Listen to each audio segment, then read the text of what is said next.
राधे राधे, जय Shri Shyam. Welcome back to my channel. मैं ज्योति जायसवाल आप सभी का बहुत बहुत स्वागत करती हूँ मेरे यूट्यूब चैनल में ज्योति आइडियाज़ फॉर लाइफ में। आप सभी का बहुत बहुत स्वागत करते हैं। तो आज का टॉपिक है कि महिलाएं ऐसे कौन से कार्य करें कि अपने पति की बरकत हो, अपने घर परिवार की बरकत हो, और कौन सा ऐसा कार्य ना करें जिससे पति हमेशा पीछे जाए, परिवार परिवार की बरकत ना हो सके, घर में हमेशा परेशानियां आएँ। तो ऐसे कार्य ना करें। तो इसी टॉपिक पे आज हमारी बातें हैं। और बस यही कहूँगी, चैनल पे न्यू है तो प्लीज़ चैनल को सब्सक्राइब कर लीजिए ताकि मैं अच्छे अच्छे वीडियोस टिप्स आप लोगों के लिए लेकर आऊँ। और ऑल्सो प्रेस बेल आइकन, क्योंकि जब तक आप उसको प्रेस नहीं करेंगे तब तक मेरी कोई भी वीडियोस की नोटिफिकेशन आप तक नहीं पहुंच पाएगी। तो चलिए देर ना करते हुए वीडियो को स्टार्ट करते हैं। तो सर्वप्रथम महिलाएं जो होती हैं सुबह उठने के बजाय थोड़ा देर से उठती हैं, जो कि मेरे हिसाब से सही नहीं है। क्योंकि कहा जाता है सूर्योदय से पहले ही हमें उठ जाना चाहिए, स्नान कर लेना चाहिए। ठीक है, अब ठंड स्टार्ट हो रहे हैं तो यही कहूँगी कि अगर आप 5 बजे नहीं उठ रही हैं तो एटलीस्ट 6 बजे तो आपको उठ ही जाना चाहिए। उससे अधिक लेट नहीं करना चाहिए। और क्योंकि कहा जाता है कि बहुत लेट सोना ना राक्षसों का सोने के बराबर होता है ना।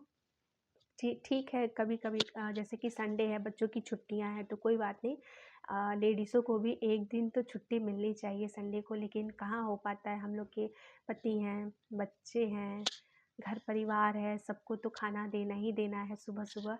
तो ठीक है, कोई नहीं, एक आध दिन के लिए आप रेस्ट कर सकती हैं। अगर फैमिली में आपके कोई बड़े हैं या छोटे हैं तो फिर आप कर सकती हैं।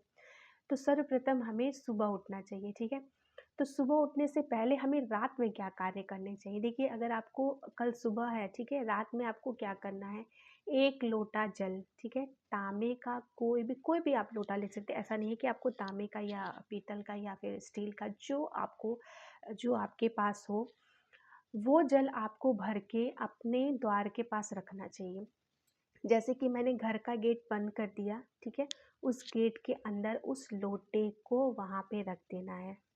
ठीक है, रात को सोने से पहले आपने रख दिया, फिर आप सोने चले जाओ। ठीक है, तो उस लोटे से क्या है कि जैसे कहते हैं ना, घर में कोई भी अतिथि आते हैं या परिवार के सदस्य आते हैं तो मेन गेट से होके ही आते हैं। कोई बालकनी से तो कूद के नहीं आता ना, है ना।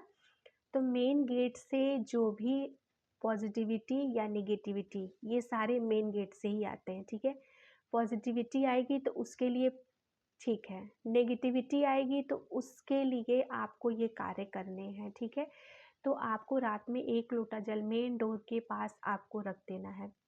ठीक, अब क्या करना है, अर्ली मॉर्निंग आप उठें 6 बजे, 5 बजे, 6 बजे, एटलीस्ट 6 बजे तो आपको उठ ही जाना चाहिए। ठीक है, सबसे पहले झाड़ू लगाने से पहले ही आपको मेन गेट खोलना है और जो आपने जल रखा है रात में लोटे का, उस जल को मेन डोर पर आपको छिड़क देना है।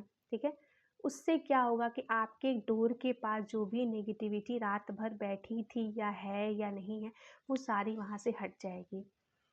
ठीक, सबसे पहला कार्य, ये कार्य आपको बहुत ज़रूरी है, क्योंकि ये कार्य मुझे मेरी सास ने सिखाई है। जो मेरी सासू माँ है, उन्होंने ही मुझे बताया कि ये कार्य करना बहुत शुभ होता है, क्योंकि घर में बरकत होती है, ऐसा रोज़ करना चाहिए। हमारी जो मार्जने वाली हैं वो भी 5 साढ़े 5 के बीच में आ जाती हैं, तो मैं उनके आते ही समय मैं ये पानी वाला कार्य कर देती हूँ। ठीक है, क्योंकि ये बहुत ज़रूरी है। पहला कार्य आपका हो गया। उसके बाद फिर आप झाड़ू वगैरह लगाइए। झाड़ू लगाते समय कोशिश यही कीजिए, जैसे कि दिवाली के नरक चतुर्दशी में हम लोग करते हैं ना कि लक्ष्मी आई और दरिद्र जाए, ऐसा हम लोग बोलते हैं ना। वैसे ही आप सुबह भी अगर आप कर सकती हैं तो बहुत अच्छी बात है। लक्ष्मी आ गई, लक्ष्मी जी आ गई, लक्ष्मी जी आ गई, और दरिद्र निकलो, दरिद्र, ऐसे ऐसे आप बोलकर झाड़ू आप लगा सकते हैं। जैसे प्रॉपर मुझे आइडिया नहीं कि क्या बोलते हैं, बहुत सारी वीडियोज़ में बहुत अच्छे से बताया जाता है, मुझे समझ में नहीं आता। मैं जैसे करती हूँ अपने घर में, मैं वो आपको बताती हूँ। ठीक है, आपने झाड़ू वगैरह लगा लिया, ठीक, उसके बाद आप अपना स्नान आदि कर लीजिए, पूजा पाठ कर लीजिए, जैसे आप पूजा पाठ वगैरह करती हैं वैसे कर लीजिए। ठीक है, अब इतना सारा कार्य आपका सुबह में हो गया, फिर आप अपने किचन में जो भी आपको बनाना है, खिलाना है, पिलाना है, अपने हस्बैंड, सास-ससुर से पूछ-पाछ के जो जैसे आपको समझ में आता है करिए, ठीक है। अब जाने का टाइम आता है सबका, ठीक है। जब से सबको शॉप जाना है, किसी को ऑफ़िस जाना है, कोई सर्विस वाले होते हैं, कोई घर। अब मेरे हस्बैंड तो बिज़नेसमैन हैं, तो मेरे हस्बैंड अपने शॉप पे ही जाएँगे। तो आपको क्या करना है ना, अब मैं क्या करती हूँ, मैं छोटी सी एक डिब्बी रखी हुई हूँ, उसमें पीला सैंडल हो या जो भी, क्योंकि आपको पता ही मैं, अब मेरे हस्बैंड का नाम ही है तो मैं नाम नहीं लेती, इसलिए मैं सैंडल बोलती हूँ। तो उसको आप अपने पति के यहाँ पे जाने से पहले उनको टीका लगा के भेजिए, ठीक है। क्योंकि ये टीका लगाना ना बहुत शुभ होता है, ये मैं शुरू से ही लगाती हूँ। कभी कभार अगर छूट जाता है तो मेरे हस्बैंड खुद से लगा लेते हैं। और हाँ, पीरियड में मेरी माता बहनें जो भी देख रही हैं, पीरियड में आपको नहीं लगाना है टीका, ठीक है। तो आप अपने हस्बैंड को, अपने छोटों को, जो मतलब जैसे हो सकता है, अगर उनकी वाइफ लोग हैं, देवर हैं या जेठ हैं, उनकी वाइफ है तो उनकी वाइफ लगाएंगी, अदरवाइज़ आप अपने हस्बैंड को लगा दीजिए, ठीक है। ये क्लियर हो गया। लेकिन उससे पहले मैं बता दे रही हूँ, किचन में आप जब जाती हैं खाना बनाने के लिए, आटा सानने के लिए, आटा आप सानिए ना तो अपने फिंगर्स का छाप देना ज़रूरी होता है, क्योंकि ऐसे गोल आटा बना के नहीं छोड़ा जाता, उसका फिंगर का छाप देना बहुत ज़रूरी होता है, वो शुभ होता है, ठीक है। हो गया। अब तवे पे आप, तवा आपने रखा रोटी बनाने के लिए, छोटी सी टिक्की बनाई, उसको आप अपने गैस पे, माने कि अन्नपूर्णा जी का नाम लेके उसको चढ़ा दिया। और पहली जो रोटी आपने बनाई ना, वो गौ माता की है, ठीक है। गौ माता की रोटी निकालना बहुत ज़रूरी है, उससे आपके घर में कर्ज वगैरह नहीं रहेंगे। अगर कर्ज हैं तो धीरे धीरे वो कर्ज ख़त्म होते जाएंगे, आपके घर में सुख समृद्धि आएंगी। क्योंकि कहा जाता है कि गौ माता में ही पूरे देवी देवताओं का वास होता है। और उनको अगर अपने घर की पहली रोटी आप खिलाते ना, तो सोचिए कितना कितना शुभ होगा, ठीक है। तो पहली रोटी आप गौ माता का निकाल के, मैं तो अपने हस्बैंड को दे देती हूँ। अगर आप उसमें गुड़ लगा देते हैं तो बहुत अच्छी बात है, गुड़ लगा के उसको रोल करके आप दे दीजिए, ठीक है। ये काम हो गया। और हस्बैंड को टीका आपने लगा दी, जैसे आपको गुड बाय करने हैं, जिस तरह मुस्कुराते हुए उनको आप ऑफिस या शॉप पे भेजिए, ठीक है। ये सारी चीज़ें अब शाम की बात कर लेते हैं। देखिए, ठंड शुरू हो गई, तो जैसे कि मैंने पिछली वीडियोस में आपने देखे होंगे कि सर्दियों में आपको दीपक कैसे जलाने हैं। गर्मियों में तो खैर नहा के आपको शाम को दिया जलाना है, लेकिन अगर ठंड में आप नहीं नहा पा रहे हैं तो हाथ पाँव मुँह धुल कर भी आप थोड़ा सा गंगा, अगर आप फ्रेश वगैरह होने गए हैं, शौचालय वगैरह गए हैं, तो हल्का सा आप गंगा जल छिड़क के आप दिया जला सकते हैं। तो देखिए, दिया जब आप जलाते हैं ना, तो उस समय कहते हैं लक्ष्मी जी का 2 बाती वाला दिया जलाते हैं। कितनी मेरी बहनें होती हैं ना, जो एक ही बाती का दिया अगर सुबह जलाए तो शाम को भी वही जला देती हैं। तो ठीक है, कोई बात नहीं, लेकिन अगर आप कोशिश कीजिए ना कि आपको क्या करना है, शाम को आपको 2 बाती के दिए जलाने, क्योंकि लक्ष्मी जी को ना 2 बाती का दिया शुभ होता है। तो उनके लिए आपको 2 बाती का दिया जलाना है, ठीक है। लक्ष्मी जी का दिया जल गया। लड्डू गोपाल को शाम को भी भोग लगाया जाता है, जैसे कि मैंने आपको पिछली वीडियो में बताई थी। अगर मेरी वीडियो अगर आप डेली देखते हैं तो आपको पता होगा। लड्डू गोपाल को भी शाम को भोग लगा लिया। फिर शाम को क्या करना है, अगर अगर हो सके तो देखिए, कहा जाता है कि जितनी शक्ति उतनी भक्ति, ठीक है। मैं इस चीज़ पे बिलीव करती हूँ कि अगर आपके पास शक्ति नहीं है और ज़बरदस्ती आप काम कर रहे हैं ना, तो वो भी भगवान वो चीज़ स्वीकार नहीं करेंगे। तो हो सके, अगर आप कर सकती हैं तो आपका जो मेन डोर है, वहाँ पे आप एक दीपक प्रज्वलित करिए। वो लक्ष्मी जी का नाम लेके कोई भी दीपक जलाते हैं ना, तो उसके नीचे थोड़ा सा चावल रख के, थोड़ा सा चावल का मतलब इतना मुट्ठी भर नहीं, 4-5 दाने भी चावल आप रख के फिर उसके ऊपर दीपक जलाइए। फिर वहाँ प्रज्वलित करिए, क्योंकि कहा जाता है मेन डोर लक्ष्मी जी के स्वागत के लिए शाम को हम दीपक जलाते हैं, उनकी स्वागत के लिए।